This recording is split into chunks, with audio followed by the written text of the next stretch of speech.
ನಮಸ್ಕಾರ ಸ್ನೇಹಿತರೆ, ಭಕ್ತಿ ವೈಭವ ಯೂಟ್ಯೂಬ್ ಚಾನಲ್ಗೆ ತಮಗೆಲ್ಲರಿಗೂ ಸುಸ್ವಾಗತ. ಸ್ನೇಹಿತರೆ, ಇಂದಿನ ವಿಡಿಯೋದಲ್ಲಿ ತುಳಸಿ ಹಬ್ಬದಂದು ನೀವು ಯಾವ ರೀತಿ ಪೂಜೆಯನ್ನು ಮಾಡಬೇಕು, ಈ ರೀತಿ ಪೂಜೆಯನ್ನು ಮಾಡಿದ್ರೆ ನೀವು ಲಕ್ಷ್ಮಿಯ ಅನುಗ್ರಹವನ್ನು ಪಡಿತೀರಾ, ಯಾವಾಗಲೂ ಸುಖಮಯವಾಗಿರುತ್ತೆ ಜೀವನ ಅಂತ ಹೇಳ್ಬೋದು. ಹಾಗೆ ತುಳಸಿ ಹಬ್ಬವನ್ನು ಯಾವ ದಿನಾಂಕದಂದು ಆಚರಿಸ್ತಿದ್ದಾರೆ, ಯಾವ ಸಮಯದಲ್ಲಿ ಆಚರಿಸಿದ್ರೆ ತುಂಬಾ ಒಳ್ಳೆಯದು, ತುಳಸಿ ಹಬ್ಬವನ್ನು ಹೇಗೆ ಮಾಡಬೇಕು, ಪೂಜೆಯ ವಿಧಿವಿಧಾನಗಳು ಏನು ಅನ್ನೋದನ್ನು ವಿಡಿಯೋ ಮೂಲಕ ತಿಳ್ಕೊಳ್ಳೋದಕ್ಕಿಂತ ಮುಂಚೆ ದಯವಿಟ್ಟು ಚಾನಲನ್ನು ಸಬ್ಸ್ಕ್ರೈಬ್ ಮಾಡ್ಕೊಳ್ಳಿ. ಹಾಗೆ ವಿಡಿಯೋ ಇಷ್ಟ ಆಯಿತು ಅಂದರೆ ವಿಡಿಯೋಗೆ ಲೈಕ್ ಮಾಡಿ, ಶೇರ್ ಮಾಡಿ, ಕಮೆಂಟ್ ಮಾಡಿ. ಹಾಗೆ ಕಮೆಂಟ್ ಬಾಕ್ಸ್ನಲ್ಲಿ ಓಂ ಮಹಾಲಕ್ಷ್ಮಿಯೇ ನಮಃ ಎಂದು ಕಮೆಂಟ್ ಮಾಡಿ. ಸ್ನೇಹಿತರೆ, ತುಳಸಿ ಹಬ್ಬವನ್ನು ಬಹಳ ಸಂಭ್ರಮದಿಂದ ಆಚರಿಸುತ್ತಾರೆ. ಹೌದು ಸ್ನೇಹಿತರೆ, ಹಿಂದೂ ಪುರಾಣಗಳ ಪ್ರಕಾರ ಬಂದು ತುಳಸಿ ಗಿಡಕ್ಕೆ ತುಂಬಾ ದೊಡ್ಡ ಪವಿತ್ರ ಸ್ಥಾನವಿದೆ ಅಂತಲೇ ಹೇಳ್ಬೋದು. ತುಳಸಿ ಗಿಡಕ್ಕೆ ಪ್ರತಿದಿನ ಪೂಜೆ ಸಲ್ಲಿಸೋದ್ರಿಂದ ಶುಭ ಫಲ ದೊರೆಯುತ್ತೆ ಎಂಬ ಪ್ರತೀತಿ ಕೂಡ ಇದೆ ಅಂತಲೇ ಹೇಳ್ಬೋದು. ಹಾಗಿದ್ರೆ ಇವಾಗ ನವೆಂಬರ್ 2ರಂದು ತುಳಸಿ ಹಬ್ಬವನ್ನು ಕೂಡ ಆಚರಿಸಲಾಗುತ್ತದೆ. ಈ ದಿನದಂದು ತುಳಸಿ ಗಿಡಕ್ಕೆ ಪೂಜೆ ಸಲ್ಲಿಸಲು ಸೂಕ್ತವಾದ ಸಮಯ ಯಾವುದು, ಹಾಗೆ ಹೇಗೆ ಪೂಜೆಯನ್ನು ಮಾಡಬೇಕು ಅನ್ನೋದನ್ನು ವಿಡಿಯೋದಲ್ಲಿ ನೋಡೋಣ. ತುಳಸಿ ಗಿಡವನ್ನು ಭಕ್ತಿಯಿಂದ ಪೂಜಿಸಿದರೆ ತುಂಬಾ ಒಳ್ಳೆಯದಾಗುತ್ತೆ ಅಂತಲೇ ಹೇಳ್ತಾರೆ. ಹಾಗೆ ತುಳಸಿ ಗಿಡದಲ್ಲಿ ಲಕ್ಷ್ಮಿ ಹಾಗೂ ವಿಷ್ಣು ನೆಲೆಸಿರ್ತಾರೆ ಅಂತಲೇ ಹೇಳ್ಬೋದು. ಹಾಗಾಗಿ ತುಳಸಿ ಗಿಡ ಮನೆಯಲ್ಲಿ ಇರೋದ್ರಿಂದ ಲಕ್ಷ್ಮಿಯ ಅನುಗ್ರಹ ತುಂಬಾ ದೊರೆಯುತ್ತೆ ಅಂತಲೇ ಹೇಳ್ಬೋದು. ಹಾಗೆ ತುಳಸಿ ಹಬ್ಬವನ್ನು ಈ ಸಮಯದಲ್ಲಿ ಪೂಜೆ ಮಾಡೋದ್ರಿಂದ ನಿಮಗೆ ತುಂಬಾ ಒಳ್ಳೆಯದಾಗುತ್ತೆ ಅಂತಲೇ ಹೇಳ್ತಾರೆ.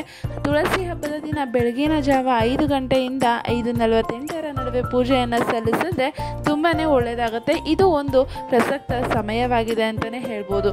ಅಥವಾ ನಿಮಗೆ ಬೆಳಗ್ಗೆ ಪೂಜೆ ಮಾಡೋದಕ್ಕೆ ಆಗಲಿಲ್ಲ ಅಂದರೆ ಸಂಜೆ 6:40ರಿಂದ 8:40 ಒಳಗೆ ನೀವು ವೃಷಭ ಲಗ್ನದಲ್ಲಿ ಕೂಡ ಪೂಜೆಯನ್ನು ಸಲ್ಲಿಸ್ಬೋದು ಅಂತ ಹೇಳ್ತಿದ್ದಾರೆ. ಹಾಗಿದ್ರೆ ಪೂಜೆಯ ವಿಧಾನ ಹೇಗಿರುತ್ತಪ್ಪ ಅಂತಂದರೆ, ತುಳಸಿಯ ಜೊತೆ ಸಾಲಿಗ್ರಾಮ, ಗೋಮತಿ ಚಕ್ರ, ಶ್ರೀಕೃಷ್ಣನ ವಿಗ್ರಹ, ಬೆಟ್ಟದ ನಲ್ಲಿಕಾಯಿ ಅಥವಾ ನವಿಲುಗಿರಿಯನ್ನು ಇಟ್ಟು ಪೂಜಿಸುವುದು ತುಂಬಾ ಶ್ರೇಷ್ಠ ಅಂತ ಹೇಳ್ತಾರೆ. ನೋಡಿದ್ರಲ್ಲ ಸ್ನೇಹಿತರೆ, ತುಳಸಿ ಜೊತೆ ಇದಿಷ್ಟು ವಸ್ತುವನ್ನು ಇಟ್ಟು ನೀವು ಪೂಜೆಯನ್ನು ಮಾಡಿದ್ರೆ ತುಂಬಾ ಶ್ರೇಷ್ಠ ಅಂತ ಹೇಳ್ಬೋದು. ಹಾಗೆ ತುಳಸಿಗೆ ಕೆಂಪು ಅವಲಕ್ಕಿ ನೈವೇದ್ಯವಾಗಿ ಇಡುವುದು ತುಂಬಾ ಶುಭಕರ. ಅಂದರೆ ತುಳಸಿ ಪೂಜೆಯಲ್ಲಿ ಅರಿಶಿನ, ಕುಂಕುಮ, ಹಣ್ಣುಗಳು, ಬಳೆ ಮತ್ತು ಹೂವನ್ನು ಇಟ್ಟು ಪೂಜೆ ಮಾಡಬೇಕು. ಆಗ ನಾವು ಏನು ಅಂದ್ಕೊಂಡ್ರೂ ಒಳ್ಳೆಯದಾಗತ್ತೆ ಅಂತಲೇ ಹೇಳ್ಬೋದು. ಇದಾದ ನಂತರ ಬೆಟ್ಟದ ನಲ್ಲಿಕಾಯಿ ದೀಪ, ಅಂದರೆ ಬೆಟ್ಟದ ನಲ್ಲಿಕಾಯಿಯ ದೀಪವನ್ನು ನೀವು ಹಚ್ಚಿದ್ರೆ ನಿಮಗೆ ತುಂಬಾ ಶುಭ ಅಂತಲೇ ಹೇಳ್ಬೋದು. ನಲ್ಲಿಕಾಯಿಯನ್ನು ಹಚ್ಚಿ ಅದರ ಒಳಭಾಗವನ್ನು ತೆಗೆದು ಅದರೊಳಗೆ ತುಪ್ಪದ ದೀಪವನ್ನು ಹಚ್ಚೋದು ತುಂಬಾ ಶ್ರೇಷ್ಠ ಅಂತ ಹೇಳ್ತಿದ್ದಾರೆ. ಹಾಗೆ ಪಂಚಗವ್ಯ ದೀಪ, ಅಂದರೆ ಪಂಚಾಮೃತವನ್ನು ಬಳಸಿಕೊಂಡು ಗೋಧಿ ಹಿಟ್ಟಿನಿಂದ ಬಟ್ಟಲು ಆಕಾರದ ದೀಪ ತಯಾರಿಸಿ ಅದರೊಳಗೆ ತುಪ್ಪದ ದೀಪವನ್ನು ಹಚ್ಚೋದು ತುಂಬಾ ಶ್ರೇಷ್ಠ ಅಂತ ಹೇಳ್ತಿದ್ದಾರೆ. ಇದಾದ ನಂತರ ತುಳಸಿ ಪೂಜೆಗೆ ಮುನ್ನ ನೀವು ಗಣಪತಿಗೆ ಪೂಜೆಯನ್ನು ಸಲ್ಲಿಸಬೇಕಾಗತ್ತೆ. ಬಳಿಕ ಮನೆ ದೇವರನ್ನು ಪೂಜಿಸಿ ತುಳಸಿ ಹಾಗೂ ಶ್ರೀ ವಿಷ್ಣುವಿಗೆ ಪೂಜೆಯನ್ನು ಸಲ್ಲಿಸಬೇಕಾಗತ್ತೆ.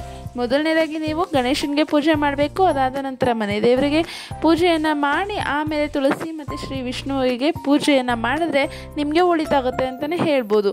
ಇದಾದ ನಂತರ ಪೂಜೆಯ ಸಂದರ್ಭದಲ್ಲಿ 5 ಮುತ್ತೈದೆಯರನ್ನು ಆಹ್ವಾನಿಸಿ ಅವರಿಗೆ ಅರಿಶಿನ ಕುಂಕುಮ ಕೊಟ್ಟು ಅವರ ಆಶೀರ್ವಾದವನ್ನು ಪಡೆಯೋದು ತುಂಬಾ ಶುಭ ಅಂತ ಹೇಳ್ತಿದ್ದಾರೆ. ಹೌದು ಸ್ನೇಹಿತರೆ, ನಾವು ಯಾವುದೇ ಒಂದು ಪೂಜೆಯನ್ನು ಮಾಡಿದ್ರೆ ಅಲ್ಲಿ ಒಂದು 5 ಜನ ಮುತ್ತೈದರು ಅವರನ್ನು ಕರೆದು ಅವರಿಗೆ ಅರಿಶಿನ ಕುಂಕುಮವನ್ನು ಕೊಟ್ಟರೆ ನಮಗೆ ಲಕ್ಷ್ಮಿಯ ಅನುಗ್ರಹ ಆಗುತ್ತೆ. ಹಾಗೆ ಅವರ ಆಶೀರ್ವಾದನೂ ಕೂಡ ಸಿಗುತ್ತೆ ಅಂತಲೇ ಹೇಳ್ಬೋದು. ನೋಡಿದ್ರಲ್ಲ ಸ್ನೇಹಿತರೆ, ತುಳಸಿ ಹಬ್ಬದ ದಿನ ಈ ಒಂದು ಕೆಲಸವನ್ನು ನೀವು ಮಾಡಿದ್ದೇ ಆಗಿದ್ದಲ್ಲಿ ಲಕ್ಷ್ಮೀ ದೇವಿಯ ಅನುಗ್ರಹ ಸದಾ ನಿಮ್ಮ ಮೇಲಿರುತ್ತೆ ಅಂತಲೇ ಹೇಳ್ಬೋದು. ಸ್ನೇಹಿತರೆ, ಈ ಒಂದು ಮಾಹಿತಿ ನಿಮಗೆ ಇಷ್ಟ ಆಗಿದೆ ಅಂತ ಅನ್ಕೊತೀನಿ. ಇಷ್ಟ ಆಗಿದ್ರೆ ವಿಡಿಯೋಗೆ ಲೈಕ್ ಮಾಡಿ, ಶೇರ್ ಮಾಡಿ, ಕಮೆಂಟ್ ಮಾಡಿ. ಹಾಗೆ ದಯವಿಟ್ಟು ಚಾನಲನ್ನು ಸಬ್ಸ್ಕ್ರೈಬ್ ಮಾಡ್ಕೊಳ್ಳಿ. ಮತ್ತೆ ವಿಡಿಯೋ ವೀಕ್ಷಿಸೋದಕ್ಕಾಗಿ ಧನ್ಯವಾದಗಳು.